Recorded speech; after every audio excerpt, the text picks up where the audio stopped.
Hej, jeg hedder Martine, og jeg sidder i min klinik, der hedder Martines. Lige nu, hvor jeg sidder her, der bor jeg herinde ved siden af.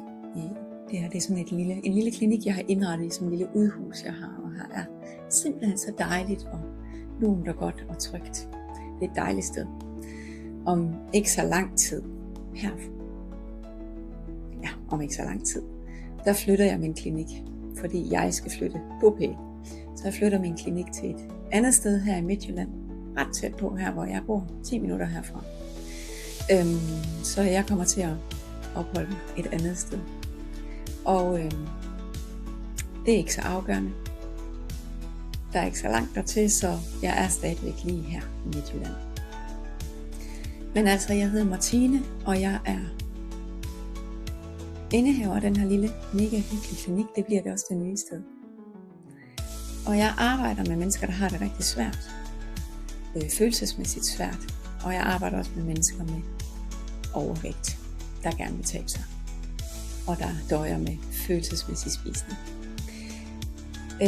De mennesker, der kommer her, der har det rigtig svært, de har angst, stress, lavt selvværd, uro indeni, tankemylder. De er pleasere, de gør alt muligt for alle mulige andre end sig selv. Måske har de glemt sig selv. Måske har de gjort for meget for andre. Måske sover de dårligt om natten og har mega meget tankemylder. Der er så mange ting, der kan være styrende i vores liv. Og det arbejder jeg med og hjælper de mennesker, der kommer her med gode resultater, synes jeg, og dem, der kommer her. Det gør vi igennem det, der hedder hypnoseterapi, hypnotisk samtaleterapi kalder jeg det. Og så NADA-behandling, samtaler, undervisning, udvikling, forandring, og så kost- og livsvejledning. Jeg er uddannet hypnoterapeut, NADA-behandler, kostvejleder, og så er jeg også læreruddannet i folkeskolen, til folkeskolen. Så jeg har været lærer i mange år. Og jeg hjælper altså de mennesker, der kommer her hos mig. Jeg har skiftet spor fra selv, altså fra at være i et lærerfag, og det var jeg rigtig god til, og jeg var glad for det, men der var også mange ting, der var svært for mig dengang. Og det var både i forhold til lærerfaget og skolereformen, der kom dengang, og det der skete. Men det var nok allermest noget, der blev værre inde i mig, fordi jeg selv bare rundt på en masse uhensigtsmæssige følelser fra hele mit liv, jeg har levet. Det fik jeg selv ryddet op i. Så jeg har egentlig døjet selv rigtig meget med angst, stress og lavt selvværd og uro og sådan noget, men det har jeg fået ryddet op i og taget nogle andre, tilføjet nogle andre uddannelser. Så nu har jeg et arbejdsliv her, hvor jeg hjælper de mennesker, der kommer med nogle af de udfordringer, jeg selv har haft. Og det synes jeg er fantastisk. Så jeg bruger min egen, altså den viden, jeg har fra de uddannelser, men jeg bruger selvfølgelig også mine egen erfaringer igennem det. Så det er lidt om, hvordan det er, og hvad jeg kan, og hvad jeg gør her hos mig.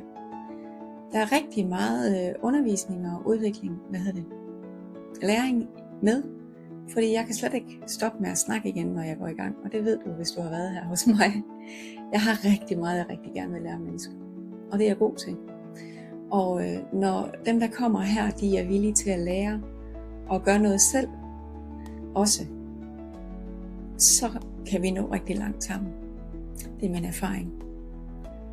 Jeg har lavet det her siden 2017, så jeg synes faktisk, jeg har fået meget erfaring med undervejs, og jeg har også udviklet undervejs og udviklet mig, og jeg bliver ved med at lære og tage kurser og udviklinger og læse og undersøge, så det er noget af det, du får her hos mig.